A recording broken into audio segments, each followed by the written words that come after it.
We've made it to the persuasive speech. I'm in a moment going to give you a quick example of what a persuasive speech will look like. But beforehand, remember some of the things we've covered during the semester. Going way back to the start when we talked about how to get the audience to love you in the first 30 seconds, how to deal with stress. Several things. First of all, I've already done my disaster recon. I can see what might go wrong and what will go well. I'm in a familiar setting, so that shouldn't cause me any trouble whatsoever. From that, what I need to do next is relax. Before you present your speech, do take a moment before stepping in front and recording it, or before presenting it, to take that deep breath.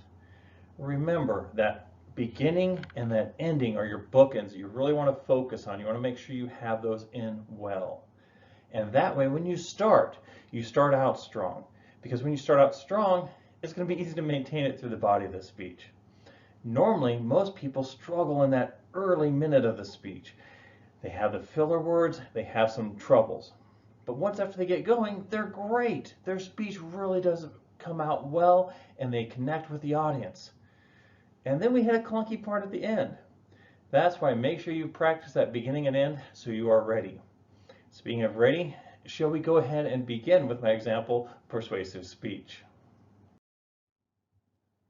Education is not the learning of facts, but of the training of the mind to think. This comes from Albert Einstein, and I want you to think about this throughout our journey together. Because too often we are caught up in a rut of trying to do things based on faulty information, based on things that we should think out, scenarios we should play because we do not practice critical thinking. Students can better prepare themselves for their academic pursuits and their life afterwards through critical thinking.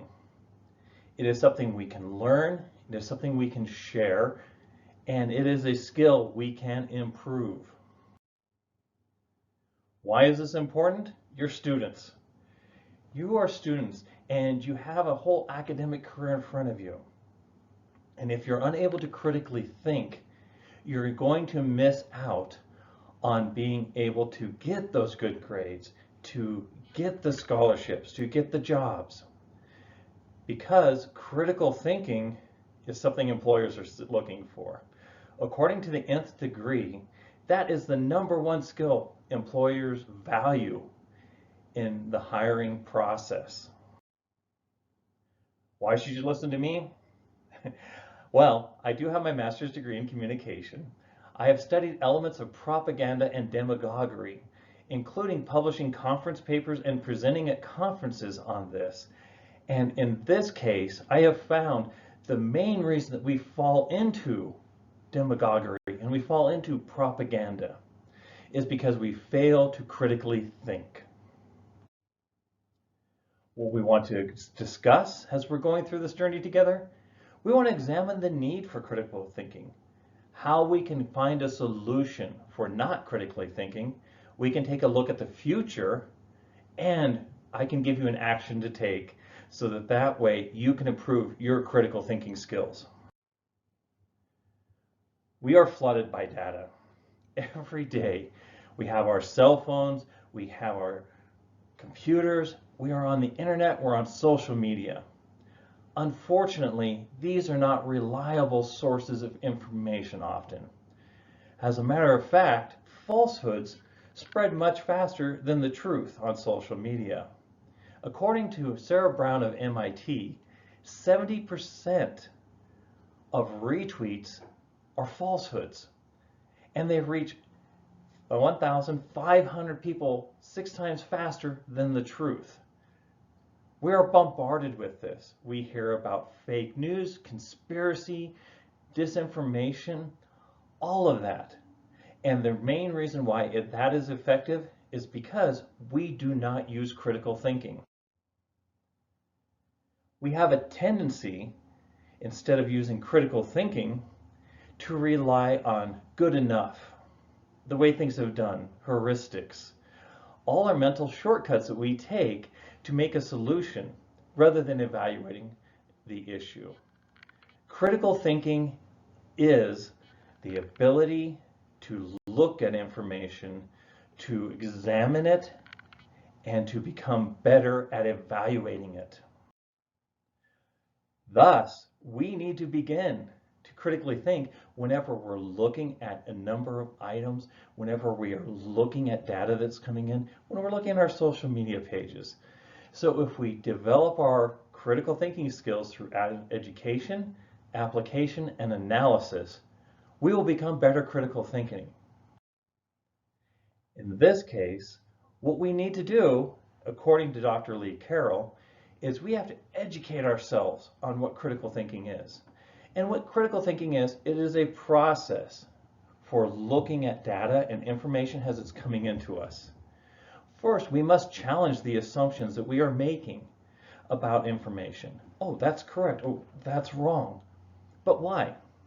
We have to suspend our judgment to challenge those assumptions. We have to instead say, oh, wait a minute. Let's instead take a look at it. And this way we can revise conclusions based on new evidence. Rather than just saying something is right or something is wrong, we begin to take an analysis of it. We begin to revise our information so that way we can come up with a different conclusion. Rather than our internal beliefs being the core of what we are examining and how we examine things, we need to look at data. We need to look at information. We need to test our ideas as we're examining this information. We have to take a look at mistakes in the data. Is this data good? Is it a reliable source? Is it coming to us in a way that we can break it down? We have to consider the possibility of a number of outcomes, not just right and wrong, but many of the gray areas in between. And we need to look at what information may have been missed in the presentation of that data. This will change our world. If we can begin to use critical thinking in our analysis of information, we're not going to feel trapped anymore and have no options. Because if we continue to follow along the rut and we continue to do the same thing, we feel trapped in that rut. We can't get out. We find new solutions, new, better solutions. We're not just left with 2 choices. We can find 10 choices, which will give us confidence in the answer that we had.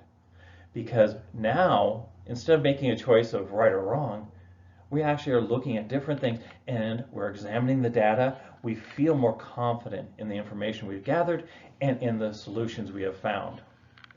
This will only enhance our relationships. Because when we're in that rut and we're going along, envision it. Instead of just doing the same thing every time, coming up with the same answer every time, we get to journey with our friends, with our family, with the people that we're sharing this with. And our relationships will be better for that. So imagine applying critical thinking into solving problems.